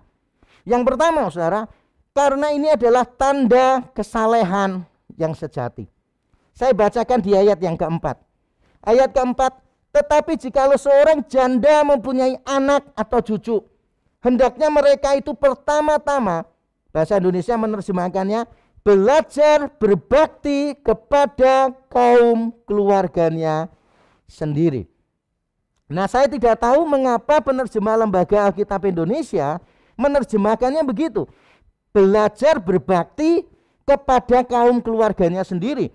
Karena kalau kita melihat di dalam teks asli Alkitabnya, di dalam bahasa Yunani, kata yang dipakai di situ bukan berbakti, tetapi kesalehan, menunjukkan kesalehan, godliness. Jadi kalau kita bicara tentang kata yang dipakai di sana, yaitu kata kerja eusebeo, artinya itu sebetulnya menunjukkan kesalehan, dan kata ini biasa dipakai dalam relasi kita dengan Tuhan, bukan dengan sesama. Jadi kita menunjukkan kesalehan kita. Secara hurufiah bunyinya begini. Pertama-tama belajar untuk menunjukkan kesalehan kepada keluarganya sendiri. Jadi mengapa setiap kita perlu perhatian kepada orang tua kita, kepada kakek nenek kita, kepada keluarga kita yang lain yang membutuhkan? Mengapa kita perlu peduli, terutama yang janda? Jawabannya adalah karena itu tanda kesalehan kita yang sejati. Jadi salehnya seseorang itu tidak diukur dari teologinya mendalam atau tidak. Bukan cuma diukur dari situ saja. Percuma kita punya sertifikat seminar teologi yang banyak, kita punya buku yang tebal-tebal, kita tahu begitu banyak doktrin, tapi kalau di keluarga sendiri kita tidak menjadi berkat. Ucapan kita seringkali melukai hati orang lain. Kita tidak peduli kepada orang lain. Keberadaan kita benar-benar membuat orang lain tidak nyaman di rumah kita. Apa gunanya semua yang kita ketahui tentang Allah itu? Kesalehan sejati dilihat di dalam keluarga. Karena itu saya suka berkata begini. Kesalehan itu untuk dituntaskan. Karena itu kewajiban. Kesalehan itu untuk dituntaskan, bukan dipentaskan. Di keluarga, bukan hanya di gereja. Banyak orang berpikir bahwa kesalehan itu dipentaskan. Kita menunjukkan kesalehan itu dipentaskan di depan publik, di depan gereja semuanya sabar, pandai berkorban. Gereja perlu apa dikit langsung mengulurkan tangan. Pendetanya pasti suka itu. Saya juga pasti suka. Kalau ada jemaat yang begitu dengar ada kebutuhan apa di gereja langsung mengulurkan tangan. Saya suka sekali. Saya bersyukur ada jemaat semacam itu. Tapi saya akan menjadi lebih bersyukur kalau ada jemaat yang bukan cuma ringan tangan membantu pekerjaan Tuhan di gereja, tetapi juga peduli dengan keluarganya yang ada di rumah. Anak-anak muda, jangan sampai engkau begitu aktif di dalam gereja, tapi begitu malas di dalam keluarga. Engkau begitu mau bekerja keras di dalam gereja, tapi di rumah engkau menjadi batu sandungan untuk orang tua. Kesalehan sejati diukur dari situ. Yang kedua, mengapa setiap kita perlu untuk memedulikan janda di rumah kita, anggota keluarga kita yang kurang beruntung. Yang kedua, karena wujud balas budi. Ayat yang keempat saya bacakan lagi. Tetapi jikalau seorang janda mempunyai anak atau cucu, hendaklah mereka itu pertama-tama belajar berbakti atau menunjukkan kesalehan, tadi kita sudah bahas, kepada kaum keluarganya sendiri, dan perhatikan, membalas budi orang tua dan nenek mereka. Nah, saya tidak tahu bahasa Indonesia memang terkenalnya membalas budi gitu. Sedikit-sedikit di Indonesia itu mesti budi. Ini budi, ini bu budi, ini kakak budi, dan seterusnya. Sampai membalas pun juga kita membalasnya budi. Balas budi kepada orang tua. Terlepas dari orang tua kita namanya budi atau tidak, kita tetap membalas budi. Terlepas dari yang diberikan orang tua budi atau tidak, ya tetap kita membalasnya budi. Nah, dalam bahasa Yunani sebetulnya kata yang dipakai lebih jelas sih. Dalam bahasa Yunani bunyinya begini, kalau diterjemahkan secara hurufiah. Membayar balik sebagai kompensasi kepada orang tua. Membayar balik sebagai kompensasi kepada orang tua. Orang tua itu pasti tidak minta dibayar. Orang tua itu pasti tidak berpikir bahwa nanti orang tuanya, anak-anaknya harus membayar semua pengorbanannya. Saya pikir hampir semua orang tua tidak punya pandangan seperti itu. Orang tua dengan sukacita, walaupun bukan mudah, tapi dengan sukacita penuh kasih sayang merawat anak-anak mereka sampai besar. Nah, sebetulnya walaupun orang tua tidak meminta balik, tidak menuntut balik, tapi dari pihak anak harus memberikan bayaran balik sebagai kompensasi kepada orang tua. Beberapa waktu yang lalu, Kapolri yang baru mengatakan bahwa dia tidak mau mengurusi perkara perdata ganti rugi antara anak yang menuntut orang tua. Karena di Indonesia beberapa bulan terakhir ada beberapa kasus anak menuntut orang tuanya. Ada yang menuntut sampai 3M gara-gara masalah warisan, ada yang menuntut macam-macam karena orang tuanya dianggap salah begitu. Menuntut ganti rugi. Dan ini merupakan aib bagi masyarakat kita. Coba saudara dengarkan kalimat saya begini. Jika Anda menghitung pengorbanan orang tua, Anda tidak akan hitung-hitungan lagi dengan mereka. Jika Anda menghitung pengorbanan orang tua, Anda tidak akan hitung-hitungan lagi dengan mereka. Coba pikirkan, biaya melahirkan berapa? Mengandung saudara itu tidak mudah. Kalau disuruh membayar, siapa yang mau 9 bulan misalnya mengandung, itu nambah berat badannya bisa 20 sampai 25 kilo, mungkin paling sedikit ya 15 sampai 25 kilo. Tegal semua saudara pinggangnya. Belum dia memberikan ASI. Berapa yang saudara harus bayar ASI susu yang lebih baik daripada susu yang lain yang dihasilkan oleh pabrik, katanya banyak orang begitu. Kalau kita disuruh membayar, kita membayar berapa? Tiap jam yang orang tua berikan kepada kita 24 jam seumur hidup kita. Bayangkan seandainya 1 jam orang tua minta dibayar $10, kita bisa bayar apa sih? Coba merenung sebentar dan hitung semua pengorbanan orang tua. Maka kita tidak akan hitung-hitungan lagi dengan orang tua. Nah saudara, di Amerika itu situasinya benar-benar unfortunate. Sebagian benar-benar sangat disayangkan.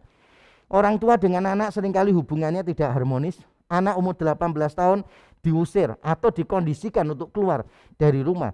Dan kalau tetap ada di rumah, kadangkala beberapa orang tua menyuruh anaknya membayar sewa.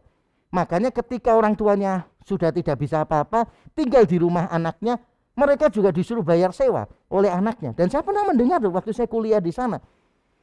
Saya ingat baik-baik, kita sebagai anak, kita harus belajar untuk memelihara orang tua kita. Jangan pernah hitung-hitungan dengan mereka. Yang ketiga, mengapa setiap kita harus peduli dengan orang tua kita? Karena itu adalah cara menyenangkan Tuhan. Saya bacakan lagi ayat 4. Tetapi jikalau seorang janda mempunyai anak atau cucu, hendaknya mereka itu pertama-tama belajar berbakti kepada kaum keluarganya sendiri dan membalas budi orang tua dan nenek mereka. Karena itulah yang berkenan kepada Allah. Itu yang berkenan kepada Allah, atau terjemahan lain, karena itulah yang menyenangkan Allah. Itu yang benar-benar pleasing, menyenangkan di hadapan Allah. Mengapa Paulus perlu menekankan ini? Karena dia sadar memang merawat orang tua tidak mudah. Memelihara mereka sampai tua itu tidak gampang.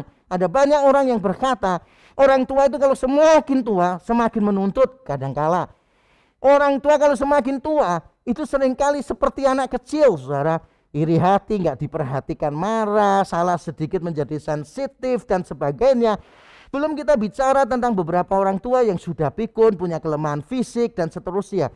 Saya memahami bahwa merawat orang tua, memelihara orang tua memang tidak menyenangkan. Tapi dengarkan kalimat ini. Menyenangkan orang tua memang kadang tidak menyenangkan kita, tetapi pasti menyenangkan Tuhan. Pasti menyenangkan Tuhan. Kalau kita tidak bisa melihat sesuatu yang positif di dalam diri orang tua kita, mungkin dulu mereka bukan orang tua yang baik untuk kita. Mungkin orang tua kita itu menyebalkan sekali, sering melukai hati kita, tidak peduli dengan perasaan kita. Sekarang ketika mereka tidak bisa apa-apa, mereka tua bergantung kepada kita, mungkin kita tidak punya alasan di dalam diri mereka. Tapi kita pasti tetap punya alasan, yaitu kalau kita menyenangkan Tuhan. Kalau engkau tidak bisa melakukan itu untuk menyenangkan mereka, lakukanlah itu untuk menyenangkan Tuhan. Lama-lama saudara akan merasakan kesenangan yang luar biasa di dalam Tuhan. Kenapa? Karena memelihara orang tua adalah kesempatan dan kehormatan. Paling tidak kesempatan untuk memberi penghormatan kepada Tuhan. Jadi memelihara orang tua itu kesempatan dan kehormatan. Paling tidak dari perspektif kita, kesempatan untuk memberi penghormatan kepada Tuhan. Marilah masing-masing kita, saudara, kita melihat bahwa apa yang kita lakukan kepada orang tua kita, memelihara mereka sampai meninggal dunia, itu adalah kesempatan dan kehormatan. Ada banyak orang yang tidak sempat lagi memberikan perhatian yang memadai untuk orang tua mereka. Saya ada penyesalan sedikit, kenapa dulu ketika orang tua saya paling membutuhkan saya secara material, mengapa keadaan ekonomi saya belum memadai untuk menolong mereka. Sekarang ketika saya hidup di dalam kecukupan, orang tua saya sudah beberapa tahun yang lalu dipanggil oleh Tuhan. Saudara, jangan sampai penyesalan-penyesalan semacam ini menimpa kita. Saya sudah berdamai dengan semuanya itu. Tetapi kalau boleh dibalik, saya ingin memberikan lebih banyak perhatian, lebih banyak bantuan kepada orang tua saya. Tapi itulah, Tuhan punya rencana yang lain. Saya menerima semuanya dengan ucapan syukur, berdamai dengan diri sendiri, berdamai dengan masa lalu. Bagi kita semua yang masih punya orang tua, mari kita jangan menunda-nundanya. Yang terakhir, saudara, mengapa kita harus peduli dengan keluarga kita? Yaitu karena itu adalah ujian iman yang sejati. Ayat 8 saya bacakan. Tetapi jika ada seorang yang tidak memeliharakan sanak saudaranya, apalagi seisi rumahnya, orang itu murtad dan lebih buruk dari orang yang tidak beriman. Yang tidak mempedulikan keluarga disebut murtad dan lebih buruk daripada orang yang tidak beriman. Terjemahan murtad di sini mungkin sedikit membingungkan kita. Secara hurufiah menyangkali iman. Tapi menyangkali iman di sini itu seberapa parah sih? Saya yakin mungkin kata murtad masih terlalu keras kali untuk yang ada di sini. Karena kata menyangkali di sini pernah dipakai oleh Paulus di dalam surat 2 Timotius. Ketika Paulus berkata, kalau kita tidak setia, Tuhan tetap setia. Kalau kita menyangkali dia, dia pun akan menyangkali kita. Maksudnya apa sih? Maksudnya di situ begini, saudara. Apakah ini berbicara tentang penyangkalan yang mutlak dan final? Sebetulnya tidak sih. Paulus tidak mengatakan bahwa ini murtad sampai final, karena kita tahu orang yang sungguh-sungguh di dalam Tuhan tidak mungkin sungguh-sungguh terhilang. Dia bisa terhilang sementara, tersesat sementara, tapi tidak mungkin terhilang. Jadi bisa tersesat tapi tidak mungkin terhilang, karena Tuhan yang menyelamatkan adalah Tuhan yang memelihara iman orang itu. Yang dimaksud di sini menyangkali iman itu berarti hidupnya tidak cocok dengan imannya. Itu Paulus juga katakan di 2 Timotius 3 ayat 5. Ada orang yang beribadah tapi memungkiri, menyangkali kuasa ibadah. Jadi ada orang yang beribadah tapi memungkiri kuasa Allah yang bisa bekerja di dalamnya. Apakah orangnya tidak beribadah? Tetap beribadah. Jadi bukan meninggalkan total. Maksudnya Paulus menyangkali iman atau bahasa Indonesia murtad di sini adalah hidupnya tidak cocok dengan imannya. Dan Paulus memberi tambahan, bukan cuma itu. Tapi orang ini lebih buruk dari orang yang tidak beriman. Mengapa lebih buruk dari orang tidak beriman? Karena kalau kita membaca dalam literatur kuno di luar Alkitab, kita menemukan menghormati orang tua sampai mereka meninggal dunia adalah kebajikan yang sangat ditekankan. Bahkan ada hukum Yunani kuno yang mengatakan begini, kalau ada anak yang tidak memperhatikan orang tua sampai meninggal dunia, anak itu dicabut warga negaranya.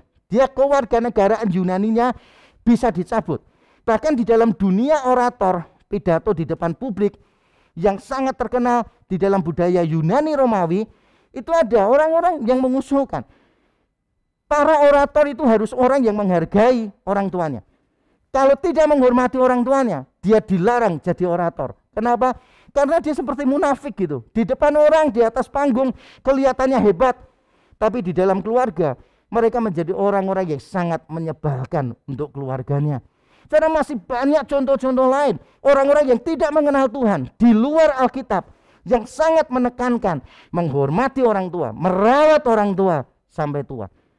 Nah, bagaimana dengan orang Kristen yang tidak mau melakukan itu? Ya Paulus bilang kamu lebih buruk daripada orang-orang yang tidak mengenal Tuhan. Saya ingin mengingatkan kita sebagai penutup khotbah saya dengan kalimat ini. Tidak menghidupi Injil lebih buruk daripada tidak mempercayainya. Tidak menghidupi Injil lebih buruk daripada tidak mempercayainya. Kalau saudara tidak percaya Injil, orang tidak akan menuntut saudara terlalu tinggi. Karena memang saudara tergolong orang dunia, orang yang tidak percaya, unbelievers. Tapi begitu saudara mengaku percaya Injil, tapi hidupmu tidak sesuai Injil, Disitulah saudara menjadi batu sandungan, dan itu lebih buruk daripada orang lain. Orang menuntut saudara ekspektasinya tinggi dan saudara gagal memenuhi ekspektasi itu. Sebagai orang yang sudah dihidupkan oleh Injil, digerakkan oleh Injil, diselamatkan oleh Injil, seharusnya kita berbelas kasihan dong kepada anggota keluarga kita yang tidak mampu. Ibu kita yang janda, mama kita yang janda, nenek kita yang janda, pokoknya anggota keluarga kita yang tidak mampu, yang tidak punya sumber penghasilan. Mereka yang benar-benar membutuhkan uluran tangan kita, nggak bisa lagi bekerja. Mereka hidupnya juga bukan untuk foya-foya. Mereka sangat menantikan uluran tangan kita. Sebagaimana kita dulu tidak berdaya, tanpa harapan. Tapi Tuhan menjadi manusia untuk menyelamatkan kita yang tidak punya harapan. Seharusnya Injil itulah yang kita hidupi. Pertanyaan saya adalah begini, saudara. Kalau kita tidak lebih baik daripada dunia, bagaimana dunia akan tertarik dengan kita? Kalau kita tidak lebih baik dari dunia, bagaimana dunia akan tertarik dengan kita? Karena pertanyaan ini benar-benar menghunjam ke dalam hati saya, hati saudara. Dan biarkan Roh Kudus bekerja, mengoreksi hati kita, membuang semua pembenaran-pembenaran, alasan-alasan itu. Dan biarlah hati kita ditujukan kepada salib Kristus yang mau menerima kita apa adanya dan mengubah kita menjadi sama seperti Dia, yang mau membayar harganya untuk kita yang tanpa harapan. Biar Injil itu yang akan terus menggerakkan hati kita. Kiranya kita menjadi berkat di tengah keluarga kita. Mari kita berdoa. Bapa di surga, terima kasih.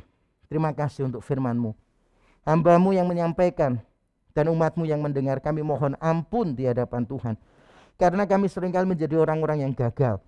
Gagal untuk peduli dengan keluarga kami. Gagal meluangkan waktu lebih banyak. Gagal memberi perhatian yang memadai kepada anggota keluarga kami. Bahkan kami mungkin di rumah menjadi batu sandungan ya Tuhan. Kami menjadi orang yang menyebalkan bagi anggota keluarga yang lain. Tuhan ampunilah kami. Ajar kami untuk berani berkorban bagi anggota keluarga kami. Sama seperti Kristus mau berkorban bagi kami. Kiranya Injil Yesus Kristus terus menerus menggerakkan dan memampukan kami. Terima kasih di dalam Kristus Yesus Tuhan. Kami berdoa dan kami mengucap syukur. Amin. Tuhan memberkati kita. Tiba saatnya kita akan memberikan persembahan sebagai bentuk respon kita terhadap firman Tuhan. Persembahan dapat diberikan ke nomor rekening yang ada di layar, dan marilah kita memberi dengan ucapan syukur dan rela hati, sebab nama Tuhan baik bagi setiap kita.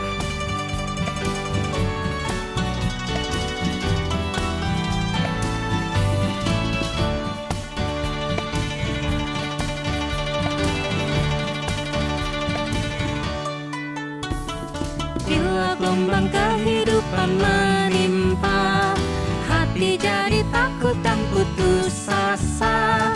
Jangan lupa berkat Tuhan hitunglah, pasti kau tercengang akan karyanya. Adakah berat bebanmu menekan, dan salib yang kau pikul melelahkan? Hitung berkatnya pastilah kau lega, kau kan bergirang dan terus memujinya. Hitung berkat satu persatu, dan lihatlah karya Tuhanmu. Hitung berkat satu persatu, hitung berkat yang melimpah padamu.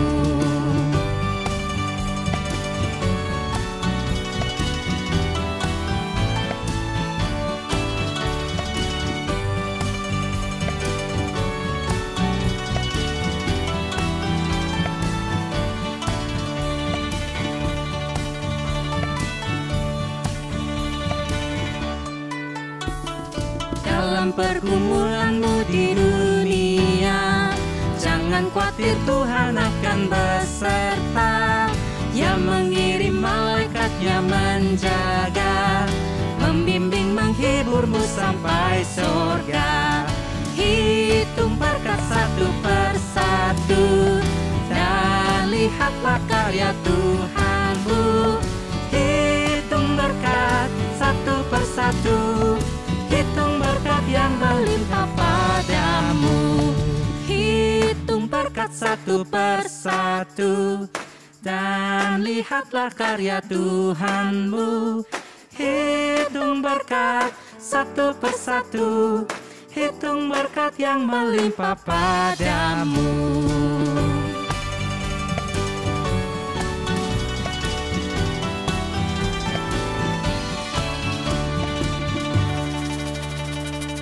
Mari jemaat, kita bangkit berdiri, kita akan berdoa untuk persembahan dan doa syafaat.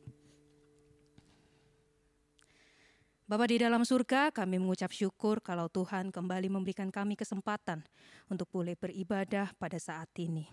Kami ingin berdoa untuk persembahan yang telah kami berikan ini. Biarlah kiranya Engkau yang memberkati, supaya boleh persembahan ini berguna bagi kerajaan Tuhan.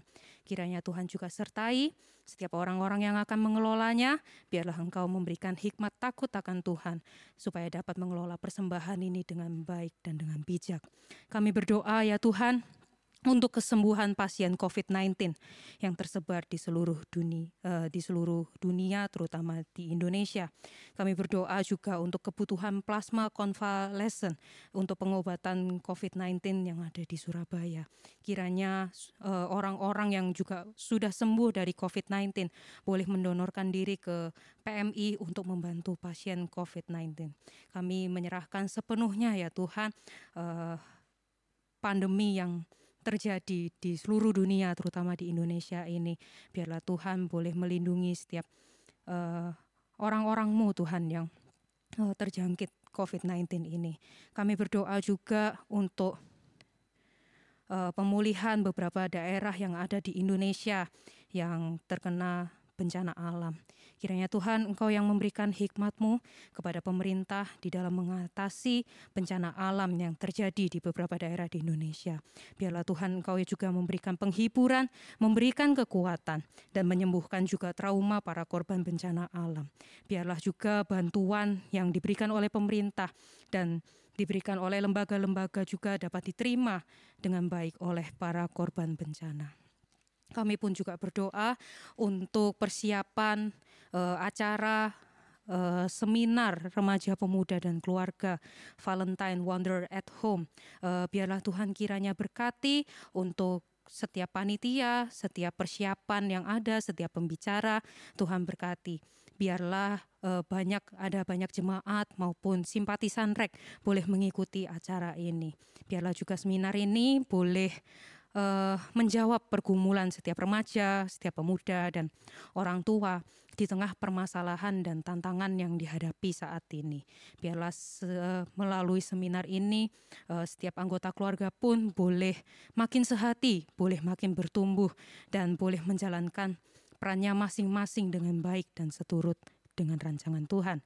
Terima kasih Tuhan, ini doa kami, hanya percaya di dalam nama-Mu, kami telah berdoa dan bersyukur. Amin. Jemaat dipersilahkan untuk duduk, kita akan menyaksikan pengumuman.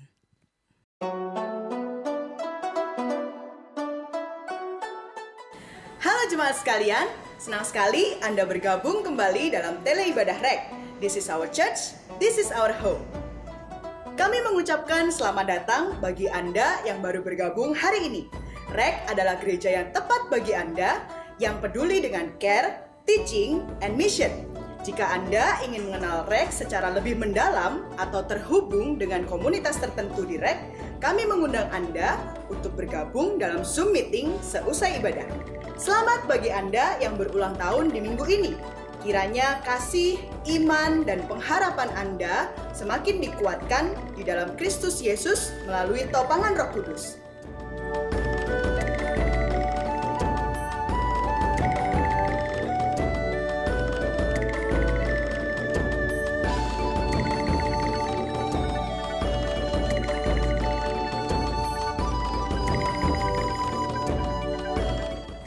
Mari luangkan waktu beberapa menit untuk mendoakan dan mengucapkan selamat kepada jemaat REK yang akan berulang tahun minggu depan.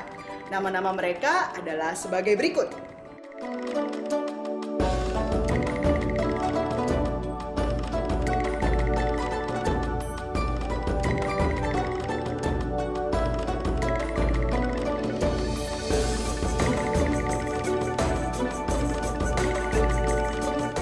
Bergabunglah bersama Discipleship Group di setiap gereja lokal.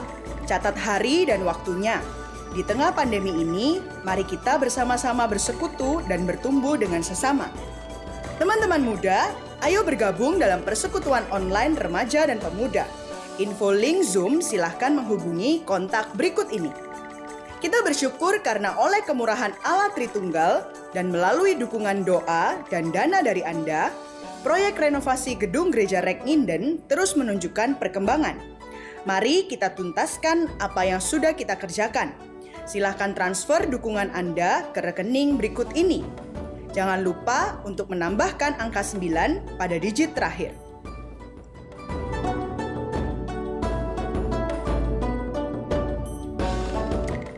Mari hadir dalam seminar talkshow remaja, pemuda, dan keluarga yang bertema Wanderer at Home dengan pembicara Pendeta Yakub Trihandoko dan Ivan Kwananda. Pada Sabtu 20 Februari 2021 via Zoom. Untuk pendaftaran dapat menghubungi Saudari Pipon atau mengisi link berikut ini. Acara talkshow ini akan membuka sesi Q&A. Jika Bapak Ibu Saudara memiliki pertanyaan seputar tema ini, dapat mengisi di link slide berikut ini. Demikianlah informasi untuk minggu ini. Stay safe, stay healthy, God bless you, and see you next week.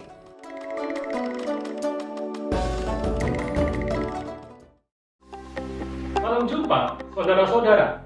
Setahun sudah pandemi COVID-19 melanda dunia bagaikan tsunami yang menghantam semua sendi kehidupan. Banyak pernikahan dan keluarga terhempas dan hancur. Bagaimana supaya kita bisa bertahan, bahkan menang menghadapinya?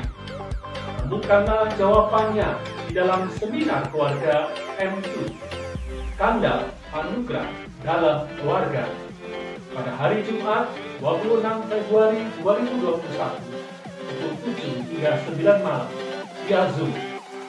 Segeralah mendaftar. Tuhan memberkati.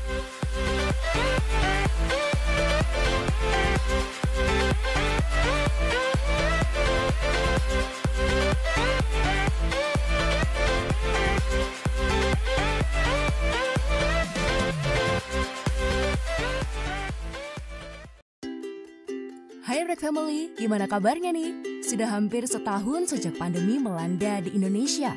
Ada lebih banyak waktu yang akhirnya kita lalui bersama keluarga di rumah. Bisa jadi, ini kesempatan yang tepat untuk menunjukkan rasa sayangmu kepada keluarga terkasih. Let's show our love. Buatlah video berdurasi 2-3 menit tentang bagaimana caramu untuk mengasihi keluargamu. Ajak juga sebanyak mungkin anggota keluarga lainnya. Pastikan videomu tidak mengandung unsur bullying, pelecehan, dan kekerasan ya. Kirimkan videomu paling lambat 20 Februari 2021 melalui WhatsApp maupun email. Ada hadiah menarik bagi 3 video yang paling seru. Jadi, tunggu apa lagi? Jadikan bulan ini momen yang spesial bagi kita dan keluarga. Jemaat yang terkasih, setelah kita diberkati oleh firman Tuhan, marilah kita menjadi pelaku-pelaku firman untuk memuliakan namanya. Saya undang jemaat sekalian bangkit berdiri, kita pujikan doksologi untuk memuliakan namanya.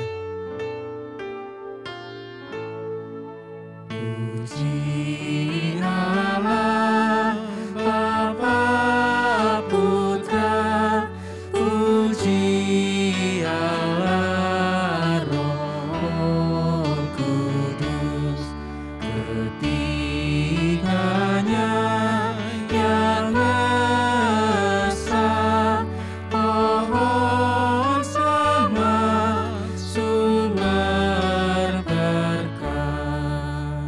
Jemaat yang terkasih, marilah kita menjadi pelaku firman, mempersembahkan hidup kita bagi kemuliaan namanya. Dan sekarang terimalah berkat Tuhan. Kiranya Allah Bapa memberkati dan melindungi engkau dengan berkat jasmani maupun rohani. Kiranya Yesus Kristus menyinari engkau dengan wajahnya dan memberikan kasih karunia keselamatan surgawi. Dan kiranya Allah Roh Kudus menghadapkan wajahnya kepadamu dan memberikan damai sejahtera yang akan mengiring engkau sampai Kristus datang yang kedua kali, dan terimalah berkat itu hanya di dalam nama Yesus Kristus. Amin.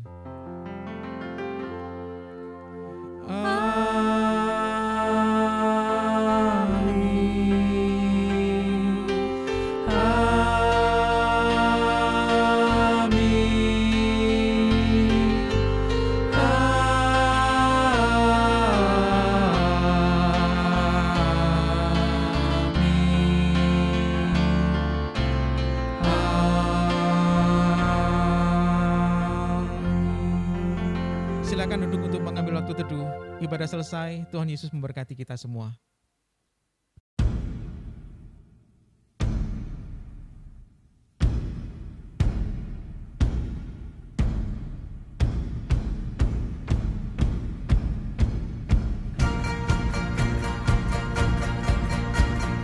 Kami keluarga Handoko mengucapkan Kongsi Sinyan Kuala Sancti Chufuni. Kongsi Fajai.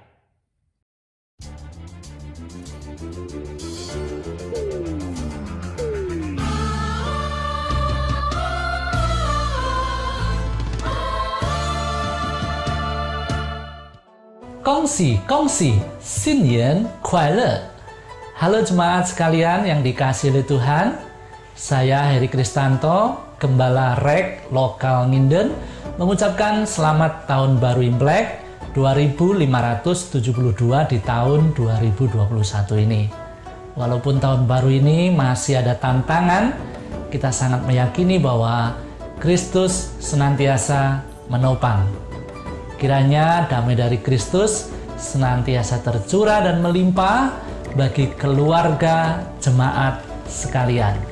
Kongsi, Sinyan Kuala. Tuhan memberkati. Shalom jemaat yang dikasihi Tuhan, saya Novida Lasa, Gembala Rekmer mengucapkan kongsi Sinyan Kuala. Kiranya di tahun yang baru ini kita senantiasa diingatkan betapa cinta Tuhan begitu besar bagi kita, sehingga kita boleh tetap semangat apapun yang kita hadapi, kita tetap optimis bersama Tuhan, kita bisa melewati segala sesuatu dengan baik, dan Tuhan tetap dimuliakan melalui diri kita. Amin. Kongsi, senang sekali diberi kesempatan untuk menyampaikan selamat tahun baru Imlek kepada Bapak Ibu Saudara semuanya.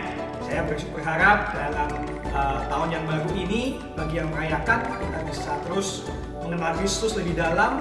Kita tahu bahwa harapan kita hanya di dalam Injil, kemenangan kayu salib dan kubur yang kosong. Kongsi, Sinyan Kuala. Tuhan Yesus memberkati. Saya Rusdi Tanuwijaya, selaku hamba Tuhan Reform Exodus Community Batam, bersama dengan istri saya Esther Tanti, dan bersama 3 anak saya Priscilla, Theophilus, dan Cornelius mengucapkan Kongsi Sinyan Kuala. Kiranya di dalam tahun baru Imlek yang ke-2572 ini, kita hidup makin menyenangkan hati Tuhan. Amin. Shalom jemaat yang dikasihi Tuhan. Saya Pendeta Yohanes Dodi Iswanto, Gembala Lokal Reform Exodus Community Kutisari, ingin mengucapkan kungsi Sinyan Kuala. Tuhan Yesus memberkati kita.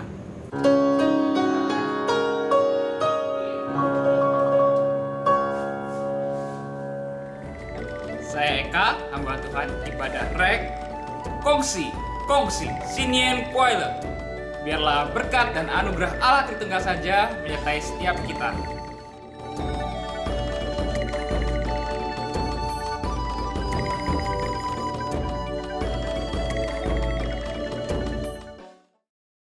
Shalom jemaat yang dikasihi Tuhan. Sungguh hidup kita adalah anugerah dari Tuhan, dan hanya oleh karena kemurahannya kita masih boleh ada sampai saat ini. Saya bersyukur Tuhan masih memberikan saya kehidupan dan kesempatan untuk boleh mengerjakan apa yang Tuhan kehendaki bagi kemuliaan-Nya.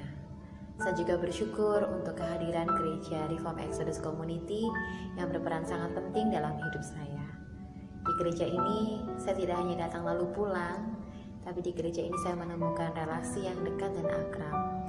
Kehadiran keluarga Reform Exodus Community memberikan semangat dan sukacita yang tak ternilai harganya. Bulan Desember yang lalu saya positif COVID-19. Di saat saya harus menjalani isolasi mandiri dan saya sempat drop dan harus ke rumah sakit berkali-kali ditolak dan harus ke UGD juga. Di situ Tuhan itu begitu baik buat saya. Tuhan memberikan saya keluarga Rek ini yang tidak pernah berhenti untuk membantu saya dengan banyak cara, memberikan perhatian, doa, dan cinta. Hal-hal sederhana seperti menyapa saya lewat pesan di pagi dan malam hari, ngobrol di telepon, selalu update dengan keadaan saya hari demi hari, bahkan bernyanyi di telepon, sangat-sangat berarti buat saya. Dan ini menjadi bukti bahwa Tuhan itu sungguh mengasihi saya, Tuhan memberikan keluarga Rek yang sungguh juga mengasihi saya. Di sini saya juga belajar bagaimana Injil, kematian, pengorbanan, dan kebangkitan Kristus semua tercermin lewat anggota-anggotanya. Bagaimana satu dengan yang lain saling mengasihi, saling memberi diri. Sebagaimana Bapa mengasihi anaknya dan Gembala mengasihi domba-dombanya. Demikian juga anggota di keluarga Rek ini mengasihi satu dengan yang lainnya. Terima kasih keluarga Reform Exodus Community. Kiranya kita selalu bertumbuh dalam kasih, sehati, sepikir, dan setujuan bagi kemuliaan Tuhan. Tuhan Yesus mengasihi kita semua. Tuhan Yesus memberkati kita semua. Amin.